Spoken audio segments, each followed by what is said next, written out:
महाराष्ट्र में जैसे जैसे महानगर पालिका के चुनाव नजदीक आते हैं वैसे वैसे राजनीतिक हलचलें भी तेज होती हुई दिखाई देती है। 2019 में हुए चुनाव के बाद अब सीधे 2025 में ये चुनाव होने की संभावना जताई जा रही है।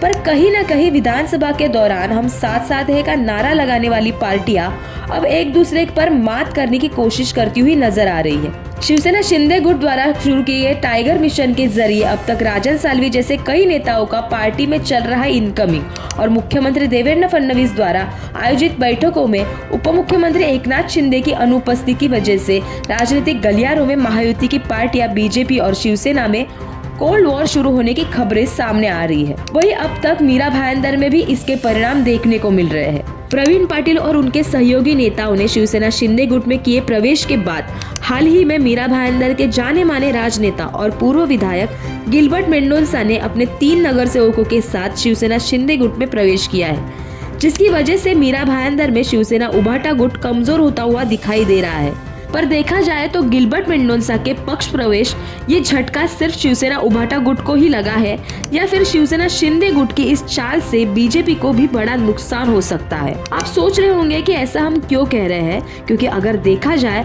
तो 2014 से मीरा भाईंदर को बीजेपी का गढ़ माना जाता है, पर शिवसेना नेता और परिवहन मंत्री प्रताप सरनाईक कहीं न कहीं अपने प्रचार प्रसार और मंजे हुए नेताओं को पार्टी में शामिल कर बीजेपी के इस गढ़ को भेदने की तैयारी कर रहे हैं। ऐसी तस्वीरें अब निकलकर सामने आ रही है। परिवहन मंत्री पद का कार्यभार स्वीकारने के बाद मंत्री प्रताप सरनाईक मीरा भाईंदर से जुड़े कई प्रलंबित मुद्दों पर अक्सर बात करते हुए नजर आते हैं।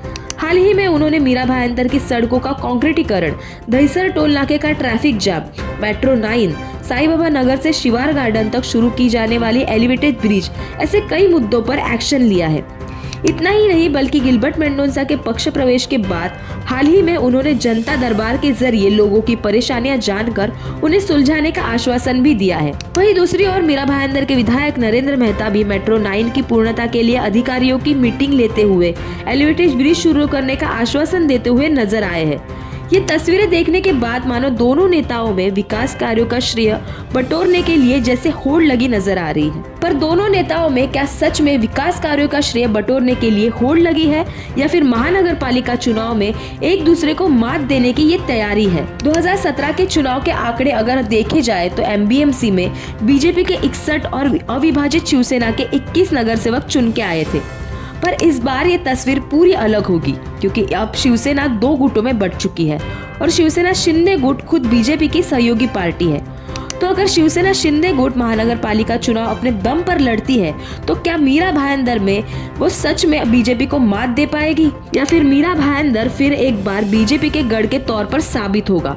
ये देखना अब अहम होगा। महानगर पालिका चुनाव को लेकर मीरा भाईंदर में चल रही इस राजनीति के बारे में आप क्या सोचते हैं, कमेंट कर जरूर बताइए और ऐसे ही वीडियो के लिए जुड़े रहिए MB लाइव के साथ।